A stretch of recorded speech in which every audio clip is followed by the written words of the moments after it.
Assalamualaikum warahmatullahi wabarakatuh. Perkenalkan, nama saya Aler Sakmala. Hari ini saya akan membahas secara singkat namun menyeluruh tentang manajemen sumber daya manusia. MSDM bukan hanya tentang mengelola karyawan, tetapi juga bagaimana memastikan setiap individu dapat bekerja secara efektif, berkembang, dan memberikan kontribusi maksimal bagi perusahaan itu sendiri. Yang pertama, saya akan menjelaskan tentang ruang lingkup manajemen SDM. Ruang lingkup manajemen SDM ini mencakup seluruh aktivitas perusahaan yang berkaitan dengan pengelolaan karyawan dalam sebuah perusahaan itu sendiri. Saya akan menjelaskan beberapa ruang lingkup utamanya. Yang pertama yaitu perencanaan SDM. Perencanaan SDM ini biasanya menentukan kebutuhan, jumlah, dan kualitas tenaga kerja itu sendiri dari perusahaan. Yang kedua yaitu pengadaan SDM.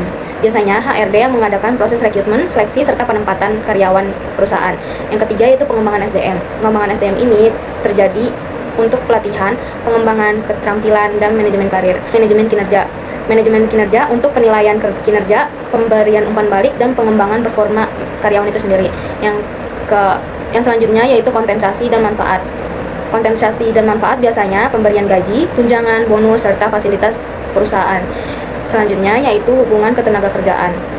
Hubungan ketenagakerjaan biasanya mengatur hubungan antara perusahaan dan karyawan agar terjalin hubungan yang baik-baik saja. Selanjutnya ada analisis beban kerja. Analisis beban kerja adalah proses untuk menentukan jumlah dan kemampuan tenaga kerja yang dibutuhkan berdasarkan volume pekerjaan. Proses ini melibatkan pengumpulan data terkait waktu penyelesaian, standar operasional, kapasitas karyawan, serta faktor-faktor lain yang mempengaruhi produktivitas perusahaan itu sendiri. Dengan melakukan analisis beban kerja, perusahaan dapat mengetahui apakah terdapat kekurangan atau kelebihan tenaga kerja, membagi tugas secara merata, dan menghindari beban berlebih yang dapat menyebabkan stres atau penurunan kualitas kinerja.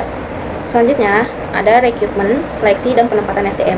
Rekrutmen bertujuan menarik sebanyak mungkin calon pelamar yang memenuhi syarat, baik melalui sumber internal seperti promosi atau mutasi, maupun sumber eksternal seperti iklan di lowongan atau kerjasama dengan lembaga pendidikan. Setelah pelamar terkumpul, proses seleksi dilakukan untuk memilih kandidat terbaik melalui langkah-langkah seperti pemeriksaan berkas, wawancara langsung, hingga pemeriksaan latar belakang.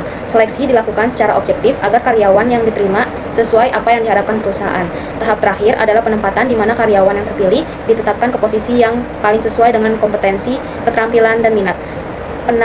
Penempatan yang tepat akan meningkatkan kinerja, menurunkan tingkat turnover, serta mendukung kelancaran operasional perusahaan itu sendiri. Selanjutnya ada perencanaan karir dan pengembangan SDM. Perencanaan karir dan pengembangan SDM merupakan upaya sistematis untuk membantu karyawan merencanakan dan mengembangkan potensi mereka dalam jangka panjang.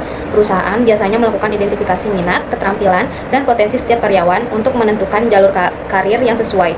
Melalui program pelatihan, pendidikan, seminar, coaching, dan monitoring, karyawan dibekali kemampuan yang dapat menunjang pengembangan karir mereka. Selain itu, perusahaan dapat menyediakan kesempatan potensi, rotasi kerja, dan proyek khusus pengembangan karyawan. Tetapi, bagi perusahaan, dapat juga mempersiapkan calon pemimpin, meningkatkan loyalitas, dan mendukung pencapaian perusahaan secara berkelanjutan. Selanjutnya ada kompensasi. Kompensasi adalah seluruh bentuk imbalan yang diberikan perusahaan kepada karyawan atas kontribusinya. Kompensasi tidak hanya berupa gaji pokok, tetapi juga mencakup bonus, insentif, tunjangan kesehatan, tunjangan makan, transportasi, asuransi, serta fasilitas yang mendukung kesejahteraan karyawan. Selain kompensasi finansial, terdapat juga kompensasi non-finansial seperti pengakuan, penghargaan, kesempatan berkembang, dan lingkungan kerja yang nyaman. Sistem kompensasi yang adil dan kompetitif sangat penting untuk meningkatkan motivasi, menarik tenaga kerja berkualitas, serta mempertahankan karyawan terbaik. Kompensasi yang sesuai juga dapat meningkatkan kepuasan kerja dan produktivitas karyawan itu sendiri. Selanjutnya, motivasi juga penting bagi karyawan. Nah, motivasi merupakan kekuatan yang mendorong seseorang untuk bertindak dan bekerja dengan optimal dalam menjalankan tugasnya. Motivasi muncul dari dalam diri karyawan maupun dari faktor eksternal yang disediakan perusahaan. Faktor internal dapat berupa kebutuhan akan penghargaan, pencapaian, dan aktualisasi diri. Sedangkan faktor eksternal meliputi kompensasi yang layak, lingkungan kerja yang nyaman, hubungan kerja yang harmonis, serta pimpinan yang adil dan suportif. Perusahaan yang mampu menciptakan sistem motivasi yang baik akan mendapatkan karyawan yang bekerja lebih keras, lebih kreatif, dan lebih loyal. Pada akhirnya, motivasi yang tinggi berdampak langsung pada peningkatan kinerja dan pencapaian untuk tujuan perusahaan. Selanjutnya, adapun pengaruh terhadap motivasi yaitu pertama, pemberian manfaat bagi pekerja, yang dua, pemberian keuntungan perusahaan, dan yang ketiga yaitu saham milik pekerja. Selanjutnya, ada juga unsur-unsur motivasi kerja. Yang pertama yaitu kinerja, penghargaan, tantangan, tanggung jawab, pengembangan, ketertarikan, serta juga kesempatan bagi karyawan itu sendiri.